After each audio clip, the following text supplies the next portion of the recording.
And welcome back, ladies and gentlemen. This is the final panel discussion of today's conference, and now we will dive deep into the questions of accountability. What does it take to ensure accountability? What does it take to make sure that impunity is addressed and that ultimately perpetrators are brought to justice? One of the principles that we are guided at the Reckoning Project is that justice delayed is justice denied. And I'm thrilled to have this outstanding panel today composed of members of the parliament from Latvia, from Germany, from Ukraine, as well as representative of the Office of Prosecutor General of Ukraine. So without any further ado, I'd like to introduce panelists of this final panel, and we'll address the issues of how urgency is something that must be driving our efforts in ensuring accountability and bringing perpetrators to justice. Together with me here today are Zanda Kalniņa-Lukaševica, who is a Deputy Speaker of the Sejm of Latvia and the representative of the Parliamentary Assembly of the Council of Europe. We have also online together with us Katrin Göring-Eckardt, who is Vice President of Bundestag, of the German Federal Parliament. Maria Mezentseva is a member of the Parliament of Ukraine. She is joining us here in person, as does Olena Homenko, who is the Vice President of the Parliamentary Assembly of the Council of Europe and the Chairperson of the Special Committee on Ukrainian Children. And last but not least, Yulia Usenko, the representative of the Prosecutor General's Office of Ukraine. Ms. Zanda Kalniņa-Lukaševica, let's begin with you. First, thank you, of course, for joining us, and you've been here also yesterday during the working group meetings. Latvia, of course, is part of multiple regional platforms, and it's not only about the Nordic and Baltic region, but many others. Perhaps in your introductory remarks, you could elaborate more about practical ways, how you see the ways to advance the regional cooperation in ensuring that Russia is accountable for the deportations of kids from Ukraine. Hello, a very good day to everyone, and it's a pleasure to represent Latvian Parliament today here at this highly important conference, both for our Parliament and also for me personally. And allow me to start also by saying that I have a great honor to deliver the greetings from the newly elected President of the Parliamentary Assembly of the Council of Europe, who specifically wanted to pass these regards and by that underline that the Parliamentary Assembly of the Council of Europe is very much focused on the topic of today's conference as well. So what can we do at the regional level? There is a lot, and of course Latvia cooperates closely with our Baltic sisters and also in the NB8 format. But for this issue, the broadest possible engagement is important. So I hope you would allow me to look not only at the regional picture.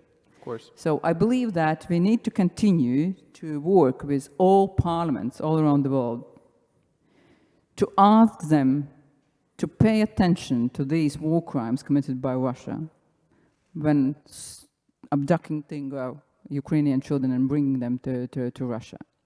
So we are engaging already. A great job has been done by the Assembly, and actually all three of us, being close friends and colleagues at the Parliamentary Assembly, that was the first international organization to expel Russia, and also at this moment already to have adopted 2 resolutions concerning the abducted children. And we continue this work talking with every parliament, and also it's important to have, for example, resolutions at the national parliaments level.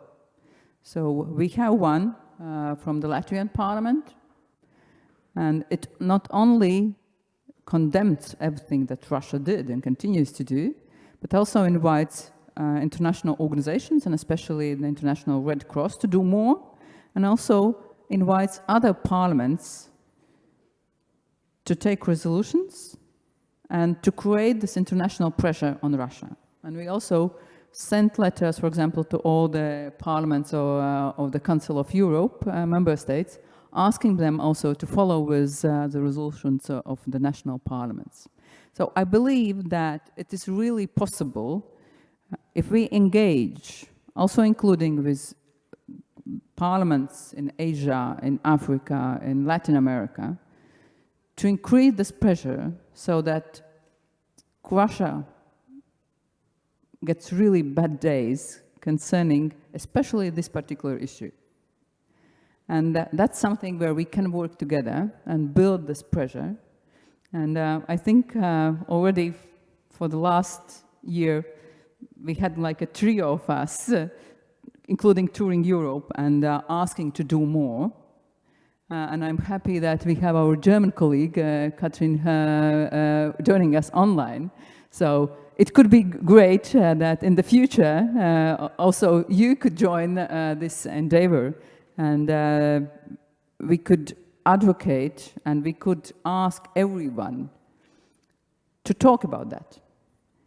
Because even, I believe, some Russian citizens who continue to support the Putin and the regime and who continue to support this aggression against Ukraine, it would be even for them a bit harder to continue to support abduction of children if they would know that many of those children actually have parents and families and could have a good life and better life back home. So it's important that people start asking questions. So it's not one topic, but it's really working with everyone, because for this topic, every citizen and every parliament can work as an important agent.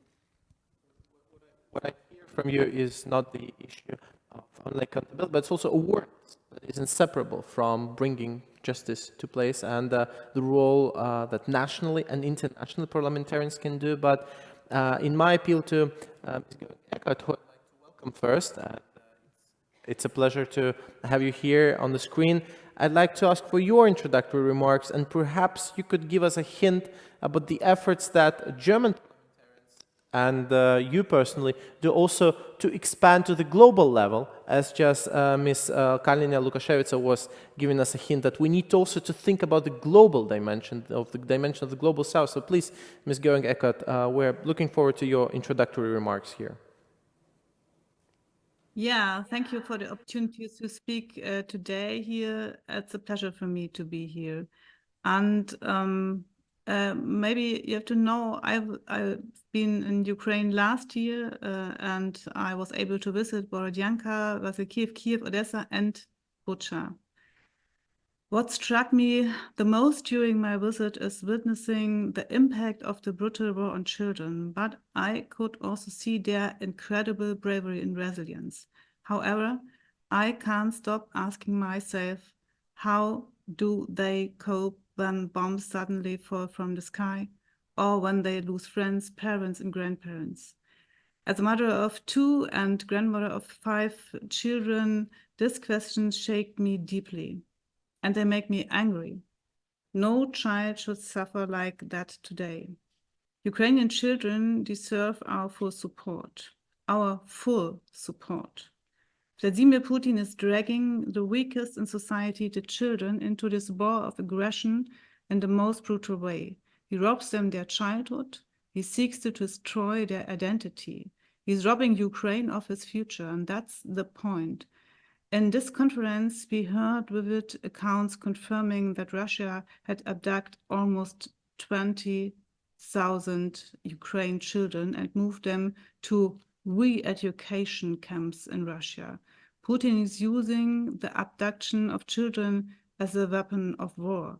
One thing is very clear: we cannot allow this to happen. Together, we cannot allow this to happen. I would like to take this opportunity to express my gratitude to the civil society organizations, journalists, and individuals who are deeply engaged to repatriate kidnapped children back to Ukraine. You are doing incredible work. Thank you for that. Germany is determined to hold perpetrators of the war crimes in Ukraine accountable. The abduction of children is one of those horrible war crimes. This is our responsibility to the people of Ukraine, and it's our duty to uphold international law. Our own history obliges us to stand up and intervene in the face of atrocities. And it is more than just the territorial integrity of Ukraine at stake here. This war is an attack against our peace and all Europe. This war is an attack against our freedom. This war is an attack against all the values of rule-based international order. I'm glad that we are gathered here because this conference also shows that we don't forget what's happening in Ukraine. We don't forget what children like Sasha from Odessa or Bogdan from Bakhmut are going through. And we don't forget the children that we are abducted by Russia from Ukraine, from their homeland. I think we have to work together in our parliaments and together in our societies. I think this is the main thing we have to do now. And I'm looking forward for our further discussions. And let me say on this stage, Slava Ukraini. Thank you very much, Ms. Göring-Eckardt, for your insight and for your opening remarks. Ms. Mezentseva, you are a very active member of Ukrainian parliament, and not only domestically, but internationally. And as we have heard already from Ms. Kalina Lukashevitsa, the issue of parliamentary diplomacy is important here. From your own perspective, in the last 2 years, where do you see the biggest achievements of parliamentary diplomacy in raising awareness and ensuring accountability of Russia when it comes to deportation of kids from Ukraine? Thank you very much. Thank you to everyone who remains with us here offline, and greetings to everyone who's online. And I'm sure this conference will be outreaching to the world. I wouldn't underestimate or overestimate the parliamentary dimension, but from day one, since we voted on martial law at 7:05 a.m. on the 24th of February 2022, I went straight to my apartment in Kiev, to the basement, trying to think over what parliamentarians can do immediately. And indeed, some days it was mentioned that Council of Europe can't do much. This organization usually mixed up with the European Council. By the way, we're thankful to European Council for voting all 27 to support Ukraine's economy and reconstruction for 50 billion euros granted today for the next 3 years. So we can maintain and survive. So the Council of Europe celebrates 75 years this year. It's one of the most prominent institutions, I would say, since this 2 years to stand up for human rights and, of course, accountability. We addressed several important issues, and I would name them, all three. First is the initial nature of all these mass war crimes, including crimes of deportation of Ukrainian children to Russia and Belarus. And this reason is the mother crime of all, and this is the crime of aggression. With President and many others, we can have philosophical tea time on that, but all international lawyers agree ICC cannot deal with that. That's why we call on International Tribunal as a separate institution to be established. And I believe Council of Europe will play a decisive role. Just today, right now, as we sit here, London hosts a conference on that. Why it is important? Because there might be other aggressors in the world who potentially think they can kill, they can rape, they can steal, they can invade other lands. We have to prevent it. And Putin and his gang doesn't like it at all.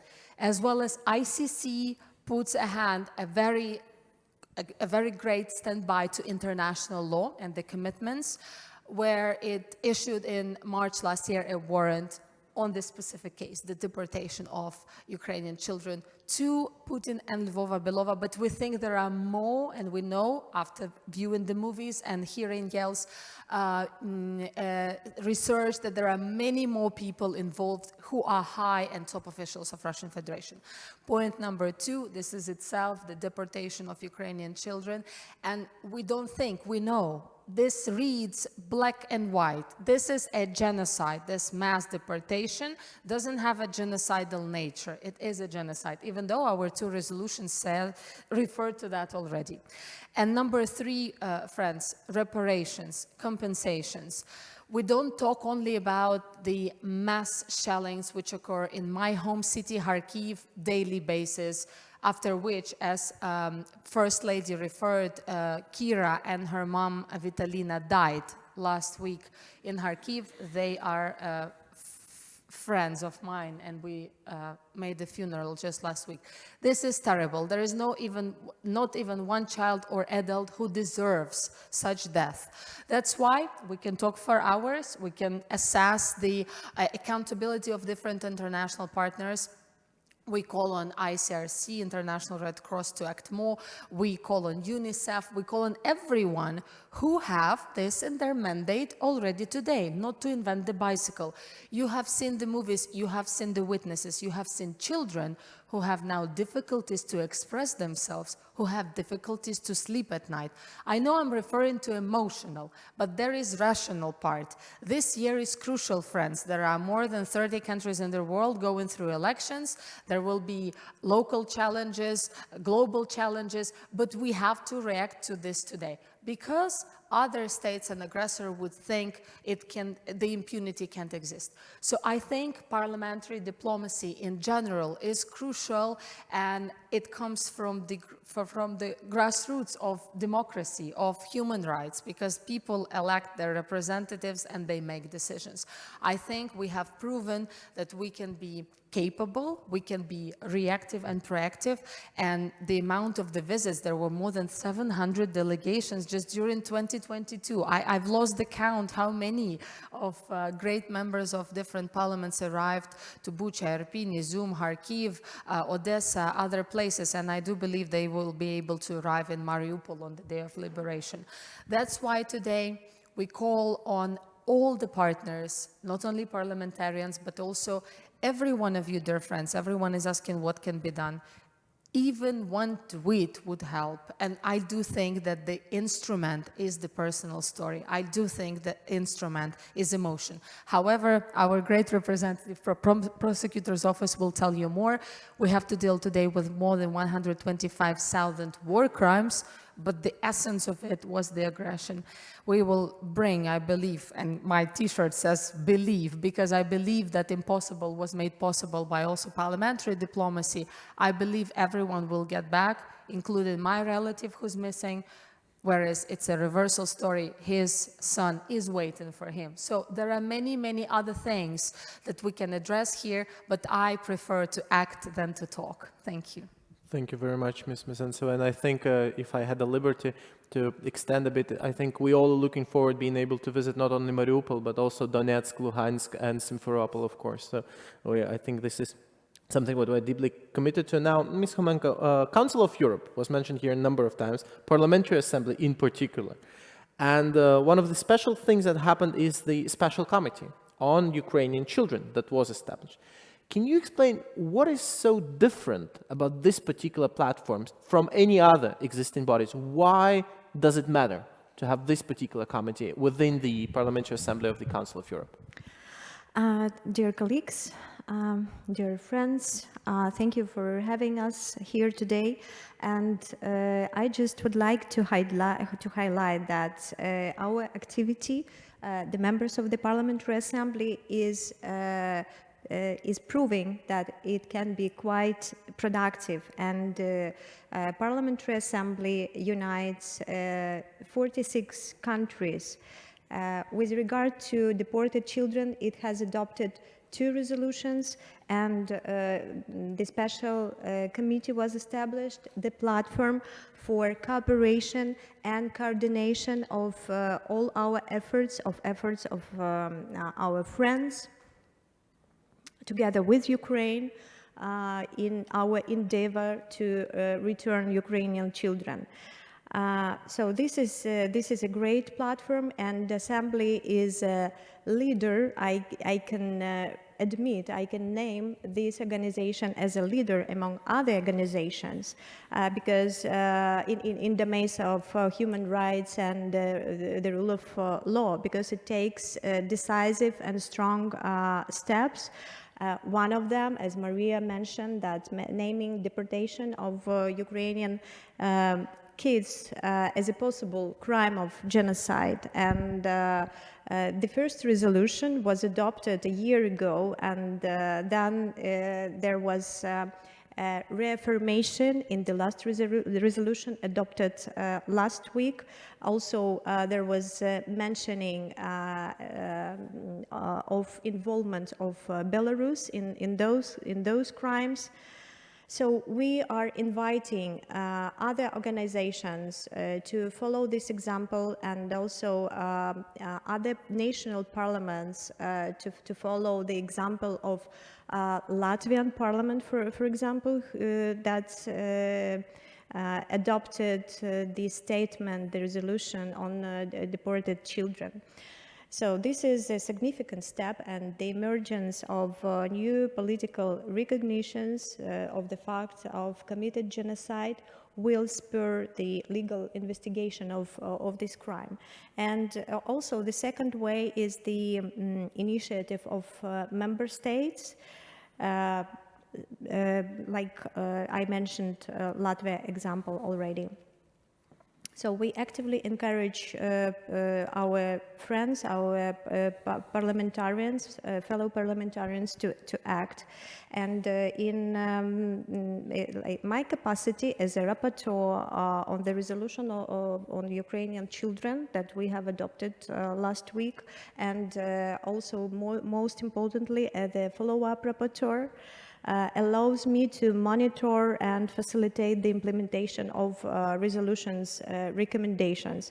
The document proposes specific steps in terms of ensuring awareness and accountability. So among the steps are harmonization of the sanctions policies against those involved into deportation, counteracting the participation of journalists and officials in Russia's propaganda campaigns, cooperation with Ukrainian authorities, helping Ukrainian NGOs, putting pressure on Russia, and the Assembly is playing a facilitating role for international organizations so that they would use their relevant mandates and determine the most rapid means to identify and facilitate the effective search of children. So these are realistic measures. And the Council of Europe, and specifically the Special Committee on the situation of Ukrainian children, are really strong and effective platforms in this regard. Thank you. Thank you very much. Ms. Susenko, we have just heard now many steps and efforts done on the stage of awareness. And of course, on the top of that, parliaments around the world, they adopt laws so that are intrinsically connected to ensuring accountability.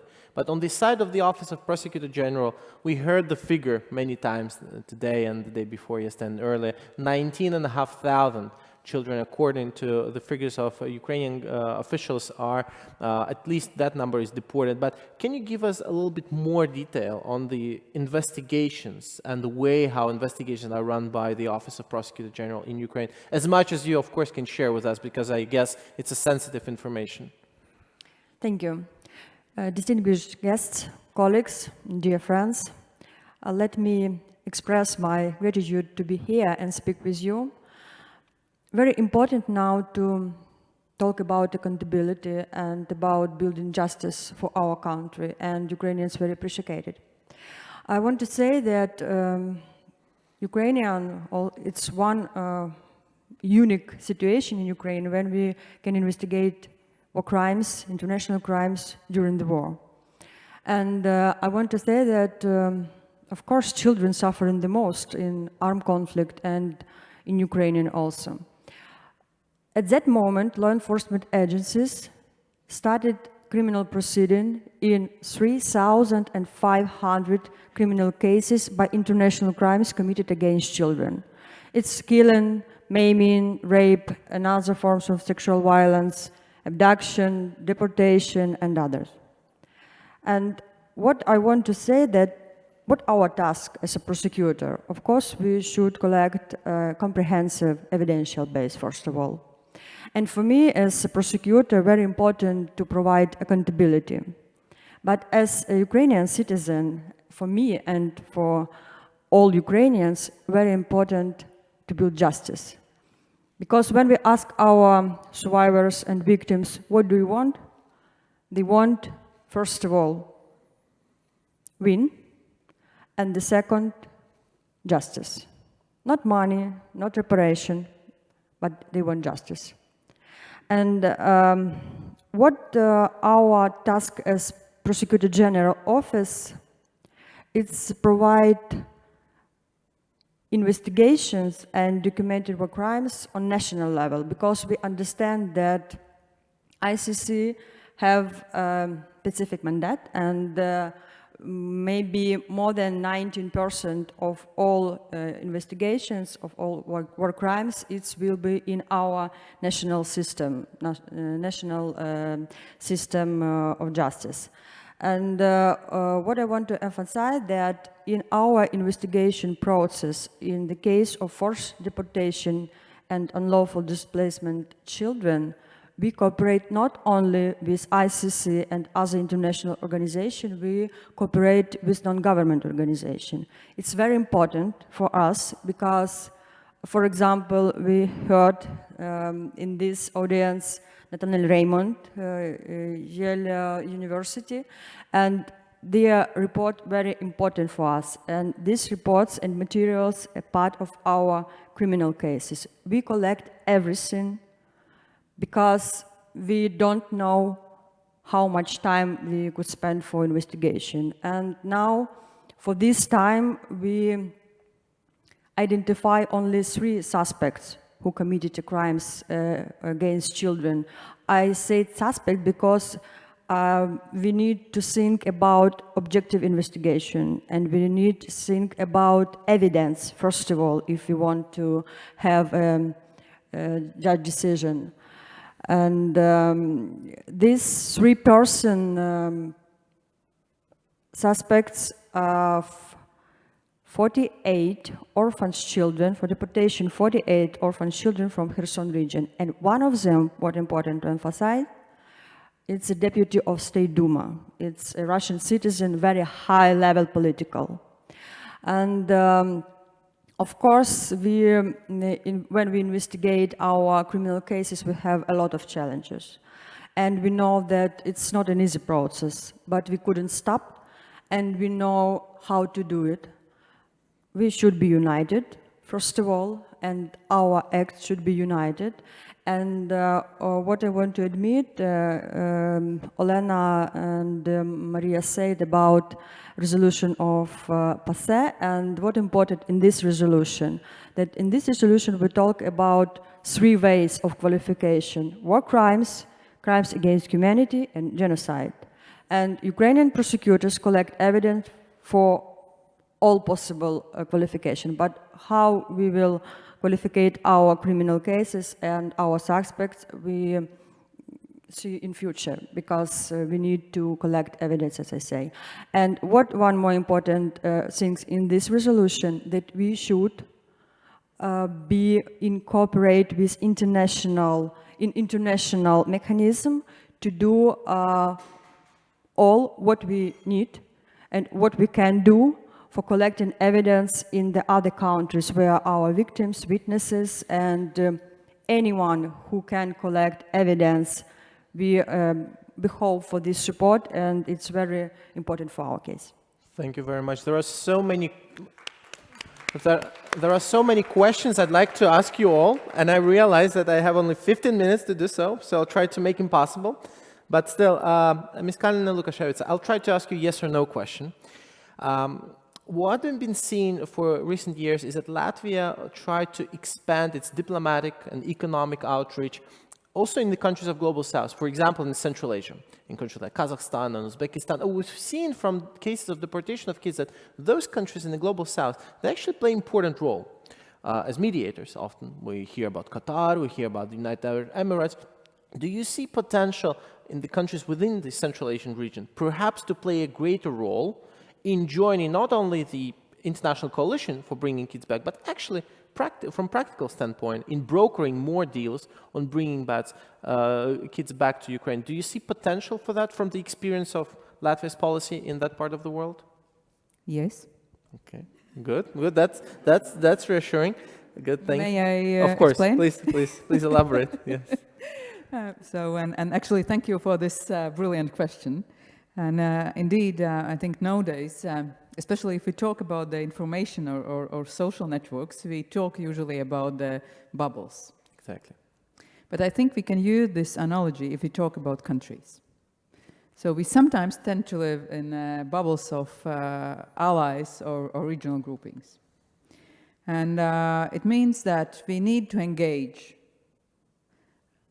with our societies to try to reach different bubbles, and we need to engage with all countries trying to reach their regional bubbles. It means also Central Asia. And there are a lot of possible points, and I believe that exactly this matter of deported children is something that can open doors for engaging, for example, with Central Asia countries. And they could also help to get through to Russia concerning this issue. But allow me to mention another aspect, and it's the question of diasporas of our countries. There is many Ukrainians, many Armenians, many even Latvians living or in Central Asia or even still in Russia. And they could become those people who ask questions, share the information. But also today during the panel with the children, what we learned that those children who managed to get out the information where they are, those children were saved. So it means that the minorities in Russia, and I really believe that the Latvians living there, the Ukrainians still living there, the others still living there, could try to find these children and then try to give the information that there is a girl, there is a boy living in this village, being adopted by a Russian soldier family, and by that really helping those children to be saved. So it goes also for all the nations from Central Asia. Many of them travel regularly to Russia for work.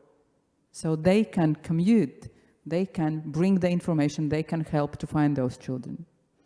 And just a quick reaction on the accountability.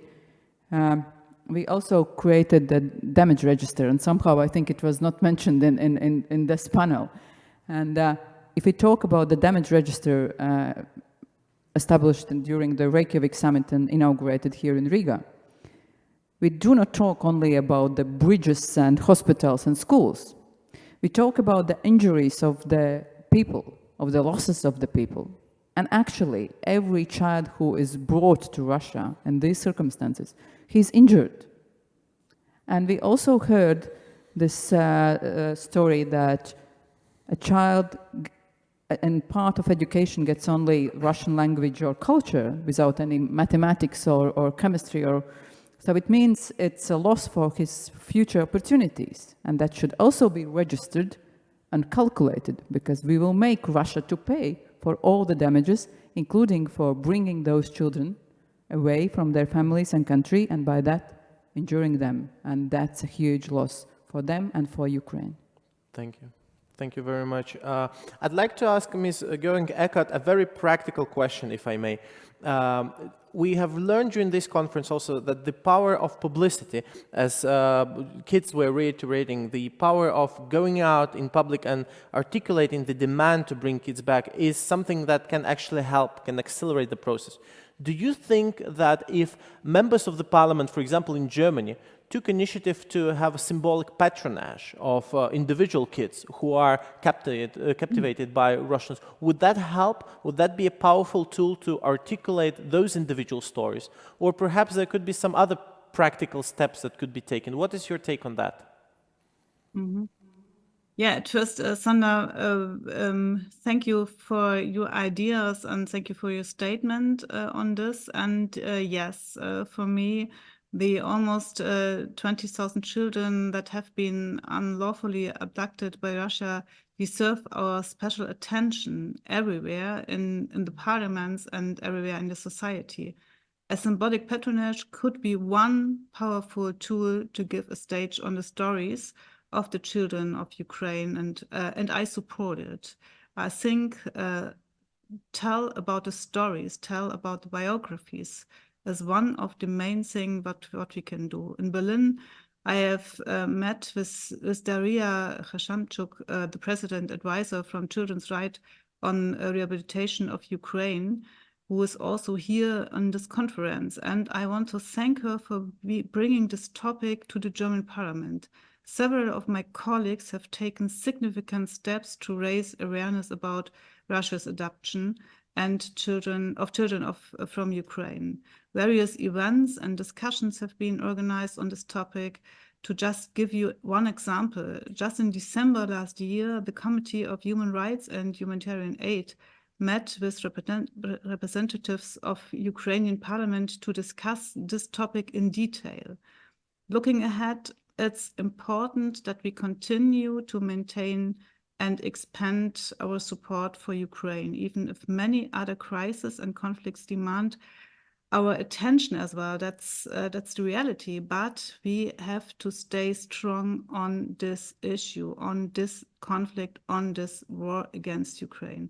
I will travel to Ukraine this month to make sure we don't forget what's happening in Ukraine and to get a personal impression of the situation at all. But one of main focuses on my trip will be the situation of children in Ukraine as well, and of adopted children too, in special.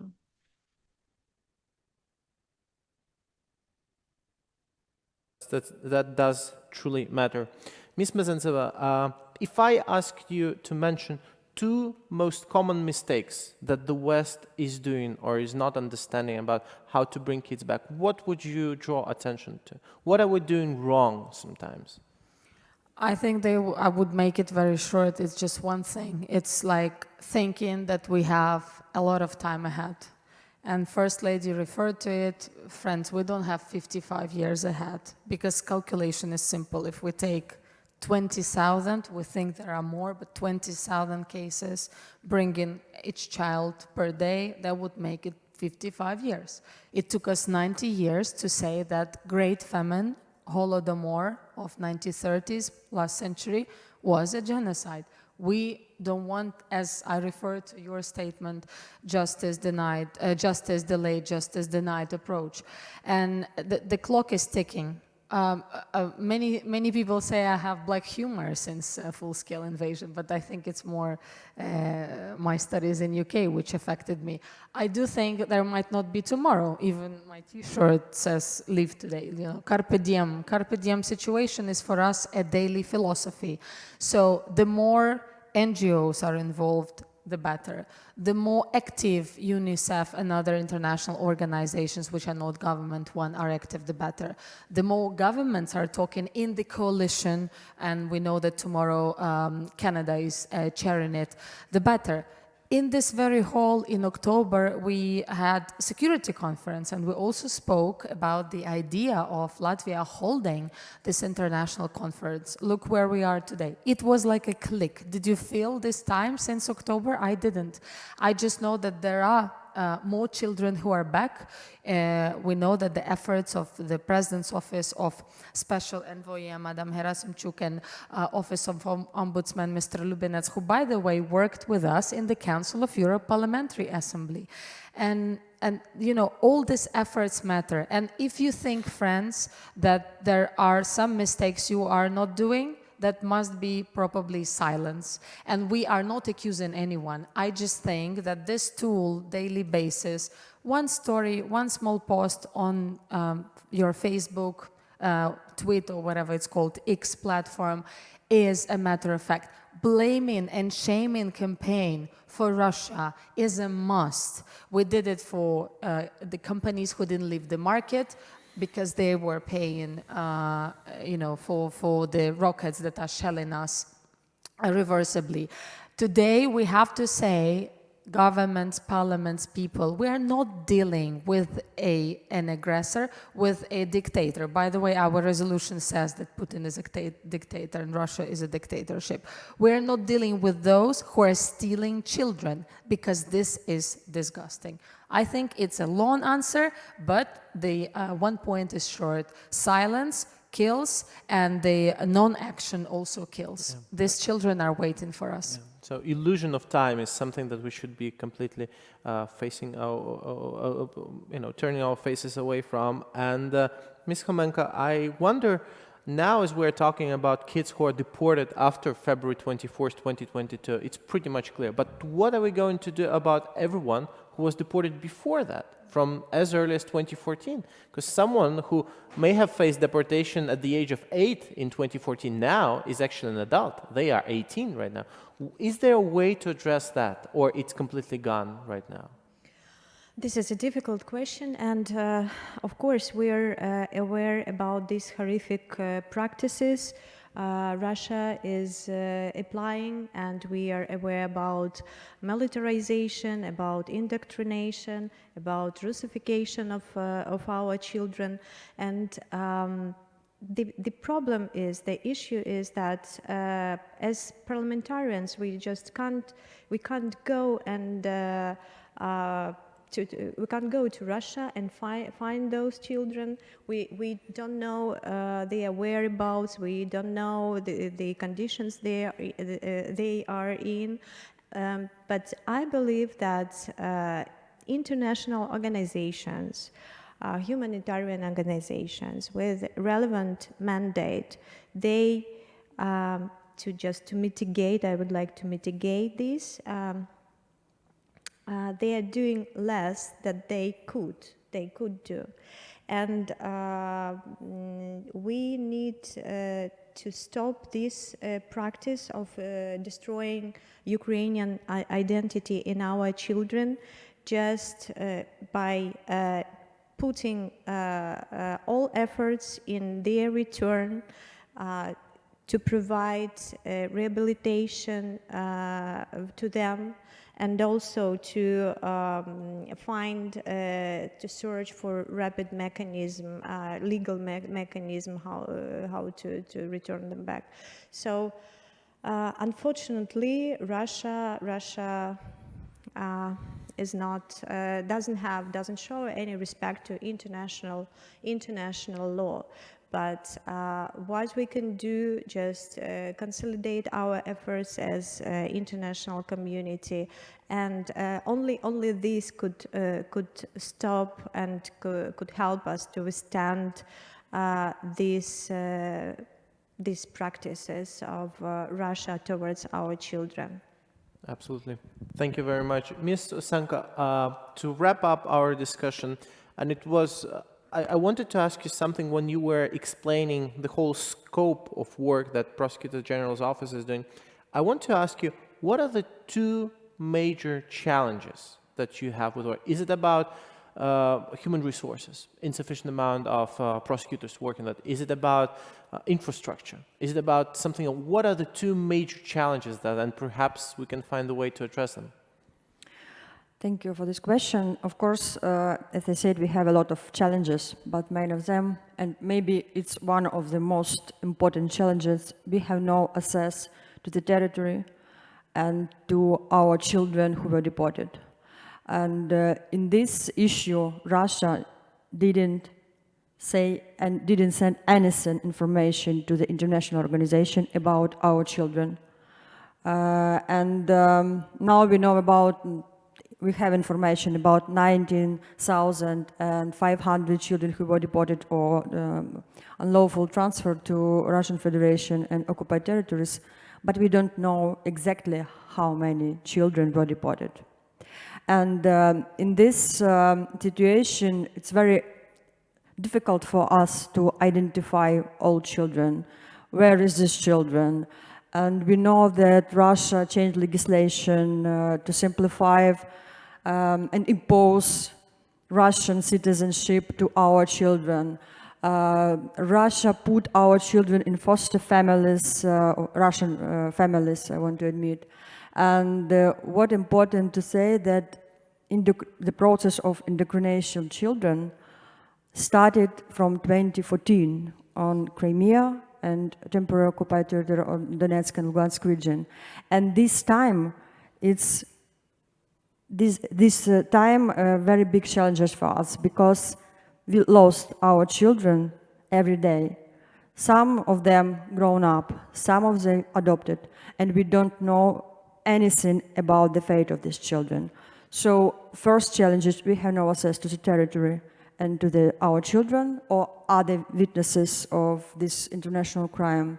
And the second one, time, because during the time we have no possibility to collect evidence more, maybe, I don't know, all conflicts, after all conflicts, war crimes investigated for a long time, but we think that in our situation we should do it just now. And we don't know to lose any evidence. It's very important for future accountability. Thank you very much. This was a brilliant panel. I have personally learned a lot, so we definitely need to ensure a round of applause. And we're passing over the torch to the next part of the conference, and I guess we proceed that way. Thank you.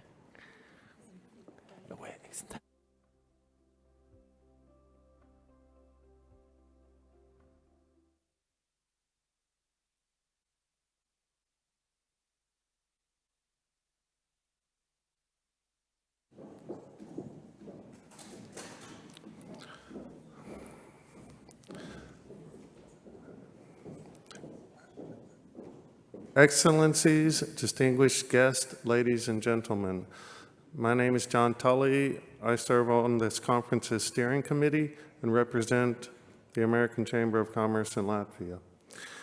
As we conclude this impactful conference, I'm deeply moved by the unity and determination we've witnessed today.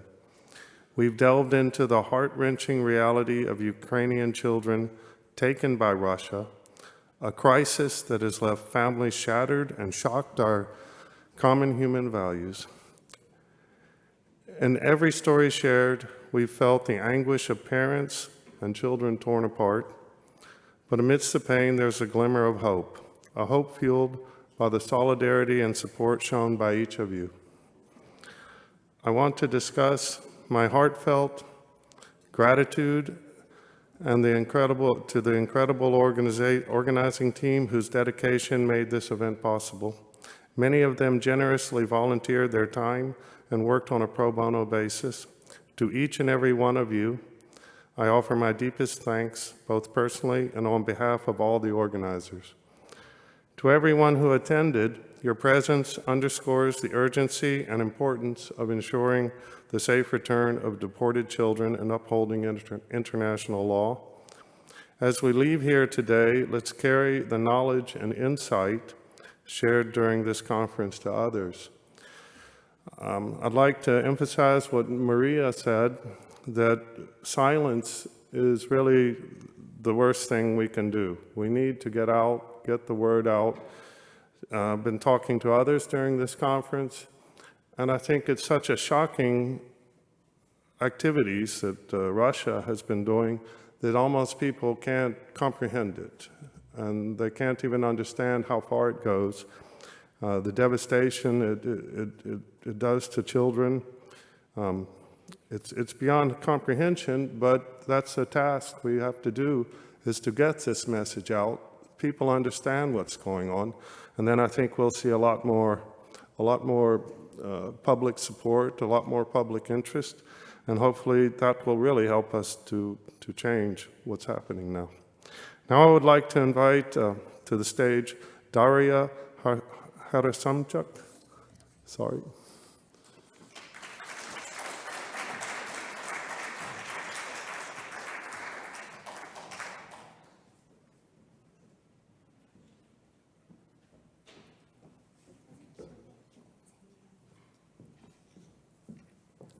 Дякую, що я маю Thank you for the opportunity to say a few words.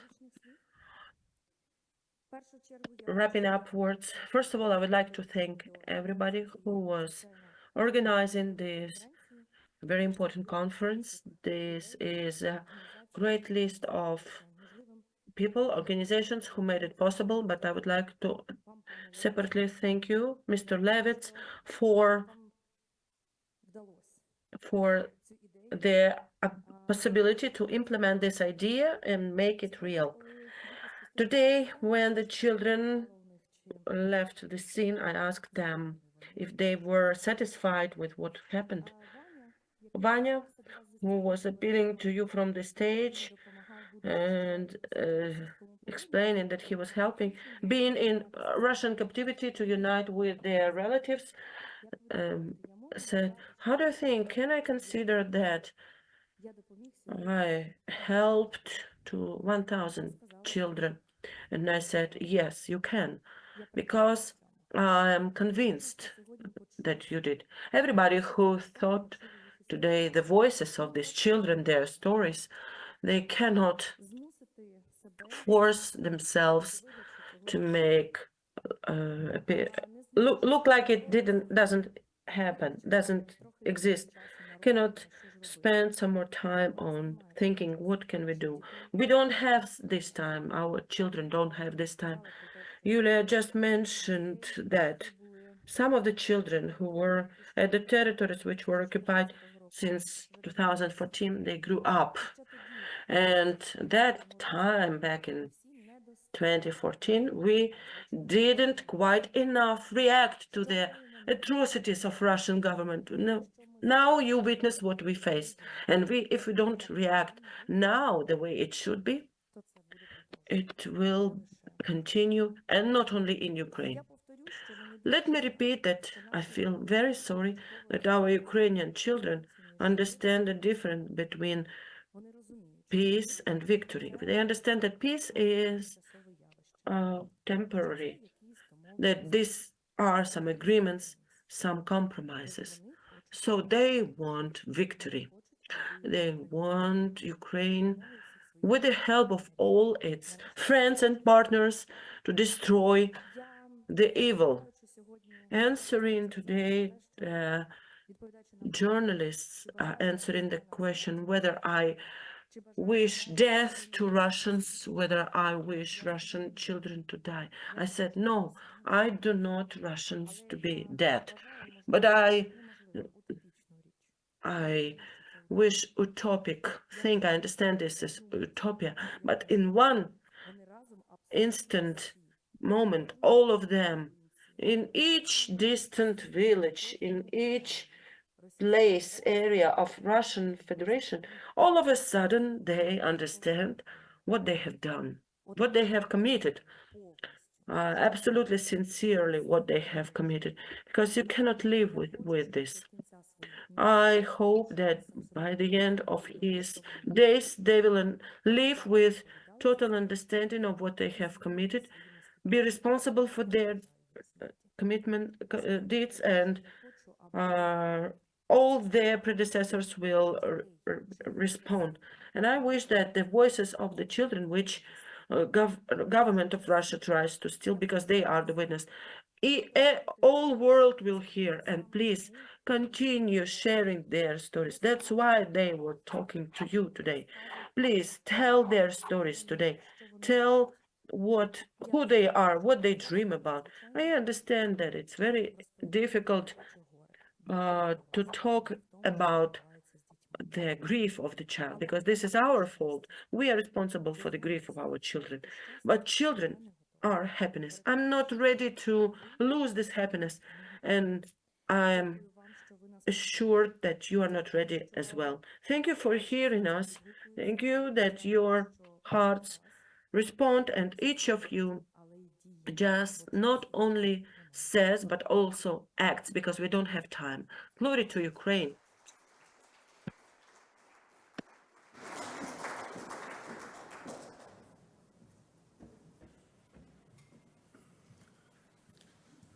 Now I would like to invite to the stage our patron and great specialist in this case, Egils Levitz.